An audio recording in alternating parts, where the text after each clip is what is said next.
Baby తర్వాత మీరు next movie చేశారు, అది అంత సక్సెస్ కాలేదు. సో దీనిపైన ఎలాంటి కేర్ తీసుకున్నారు? అంటే ఒక హీరోయిన్కి నెక్స్ట్ ఒక ఫ్లాప్ పడ్డదంటే మళ్ళీ అవకాశాలు రావడం చాలా కష్టం కదా. సో దీన్ని ఎలా చూస్ చేసుకున్నారు? సార్ అంటే సినిమా సక్సెస్ కాకపోవడం అది అంటే నేను అంత ఆలోచించే మెచ్యూరిటీ అంటే ఎక్స్పీరియన్స్ లేదు సార్. ఇంకా నాకు బేబీలో నేను క్యారెక్టర్ వరకు చూశాను, ఆ సెకండ్ సినిమాలో కూడా క్యారెక్టర్ వరకు చూశాను. అది నాకు చాలా ఇంట్రెస్టింగ్గా, చాలా స్కోప్ ఉన్నట్టుగా అనిపించింది. ఇందులో కూడా నేను అదే చూశాను, నా క్యారెక్టర్ చాలా ఇంట్రెస్టింగ్గా, చాలా స్కోప్ ఉంది అండ్ పర్ఫామ్ చేయడానికి నాకు చాలా ఎక్సైటింగ్ అనిపించింది. సో నేను మోస్ట్లీ క్యారెక్టర్ పైనే నేను సెట్ అవుతానా, నన్ను నేను చూసుకోగలుగుతానా అండ్ నేను బాగా చేయగలుగుతాను అన్న దానిపైనే ఫోకస్ సార్.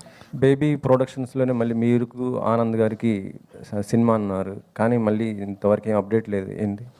అది అన్ఫార్చునేట్లీ అది ముందుకు వెళ్ళలేదు సార్. బట్ మేబీ ఫ్యూచర్లో ఇంకా ఏదైనా వస్తే I'm looking forward to do. I always had a great experience working with them. So అంటే ఎస్కేఎన్ గారితో అంటే ఆ ప్రొడక్షన్తో అయితే మీకైతే ఇబ్బంది లేదు కదా? ఉందని ఎవరు చెప్పారండి? అంటే మొన్న దాంట్లో కొద్దిగా సోషల్ మీడియాలో అయితే ఇదే వైష్ణవి గారిని ఇలా అన్నారు అనేసి కొంత ఇదైతే అయింది. అదే చెప్తున్నాను, ఎవరిని అన్నారో మరి నాకు తెలీదు. బట్ ఏదైతే బయటికి వచ్చిందో న్యూస్, దానికి ఆన్సర్ చేయడానికి ఒక వీడియో చేసి పెట్టారు. ఐ థింక్ దాంతో ఆన్సర్ వచ్చేసింది అనుకో. మీరు మాట్లాడలేదు, ఆయన నన్నేం అనలేదు కదండి. సిద్ధు గారు